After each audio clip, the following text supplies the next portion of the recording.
Hey guys, what's up? Today I'm going to bring you alongside what I'm going to be doing today to this little MG. Now the customer brought the car to me a couple days ago, showed me the car, and told me that they want details. Now they really wanted me to focus on the inside of the car, so I'm first going to show you what the inside looks like right now and what I'm going to be doing to it to make it look like it's new again. Now the leather's old, so I've got to be careful with some of this kind of stuff. I've got to polish some of the interior pieces, clean up the dash, and really make this thing shine like it was new. Alright guys, so this is where we stand right now. I just cleaned up half of the car, and I'm going to show you guys what I have done already. So I'm going to bring you in. I've cleaned up all the leather. I degreased it and everything. I did a pretty good job, I think. Doors cleaned up, nothing's conditioned. But when you take off all the dirt and gunk and everything, you can really tell how faded the interior is. Like, look at this. Look at some of the plastics in here. This is after it's been cleaned. One sec, let's see if I can focus. That's after it's been cleaned. Same with all up in here. Like, this isn't too bad, but like some of the plastics in here, they're, I'm not gonna lie, they're pretty gross. Like, even look at the steering wheel. That's clean to think. Faded, but clean. Yeah.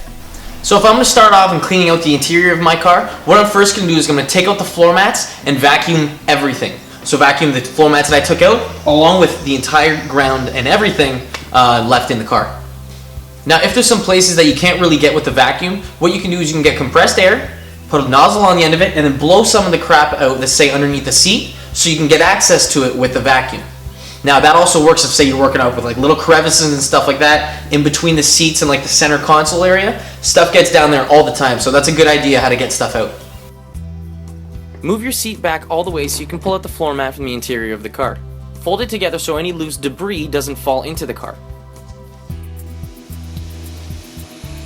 With the floor mats out of the car, start vacuuming all the dirt, dust, leaves, and any other junk that's on the mats.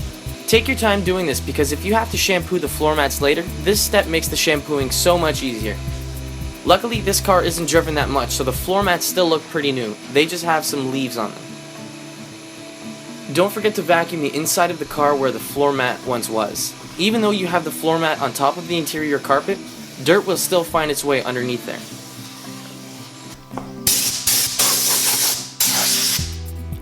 Remember when I said compressed air comes in really handy? Well, you can use it here to blow around any of the loose dirt that you missed when you vacuumed for the first time. Now grab the vacuum again, give the car another once over with the vacuum, and then you should be good for the interior.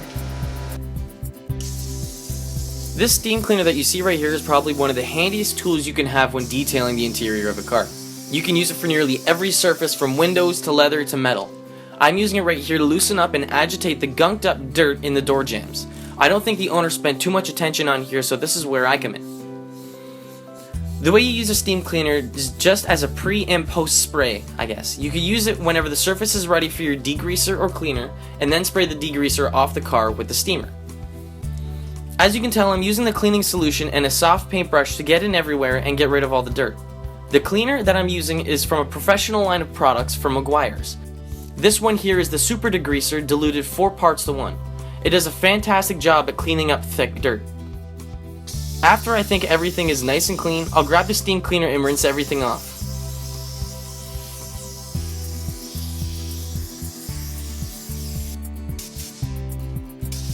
You can go in and after with compressed air and get rid of any loose leftovers from the cleaning.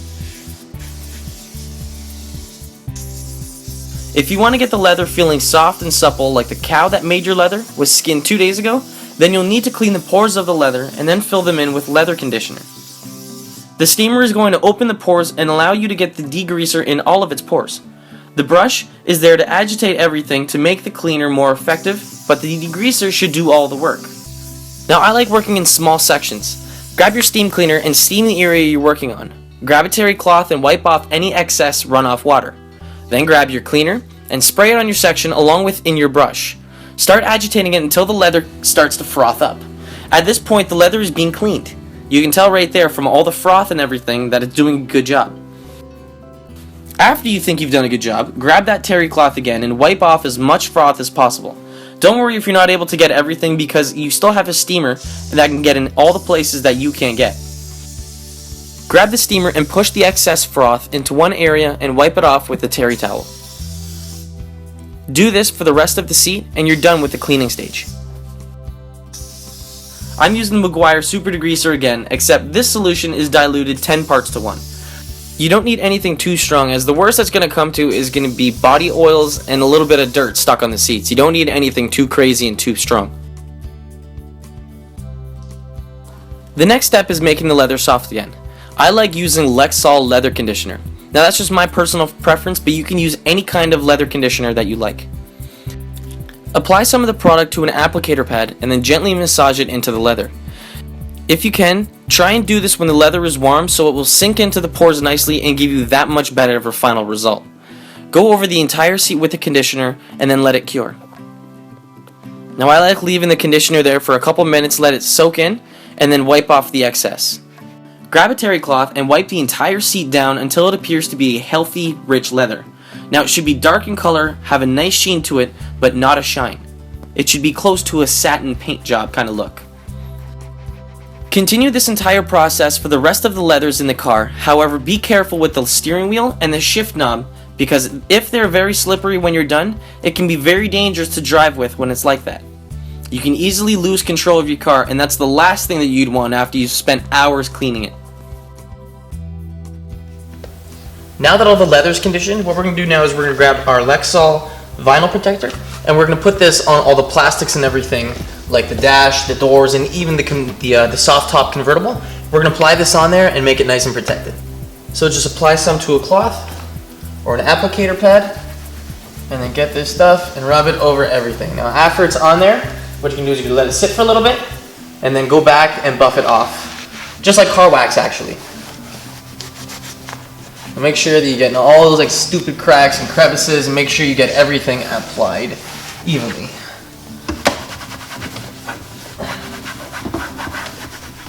Now this will really bring back the color of most of the faded darks and everything. Like as you can tell from the dash, it's not that black because it's been faded and left out in the sun for a long time.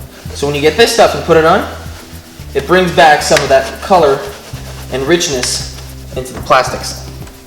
Now I should have mentioned before, applying this, you should clean off your dash and everything. I used McGuire's Super Degreaser to clean everything up, along with the steam gun. Now I cleaned up everything and then I applied this stuff to the dash. Now if you can tell, it's kind of running. Now that means that there's a liberal amount on the dash. So what you're going to do now is you're going to get this, put it aside, and then buff the excess off with, I don't know, a terry rag or something like that, a terry cloth. Guys, after everything's said and done, the car's clean and it's looking sick. I'm going to show you guys what's done and how wicked it actually looks when I bring it outside. If you guys want to as well, you guys can check out my Instagram accounts, Milan Mastracci and Sick Dips. It's got a lot of my projects that don't exactly hit the camera, along with my Facebook account, Sick Dips. I've got all my projects on there. Like just last week, I was working on a 1973 Corvette Stingray. I detailed that. I also dipped a Charger and a Mustang. You guys can check those out and see what I'm up to. If you guys like what you see and you want to see more, don't forget to subscribe. And again, thanks for watching.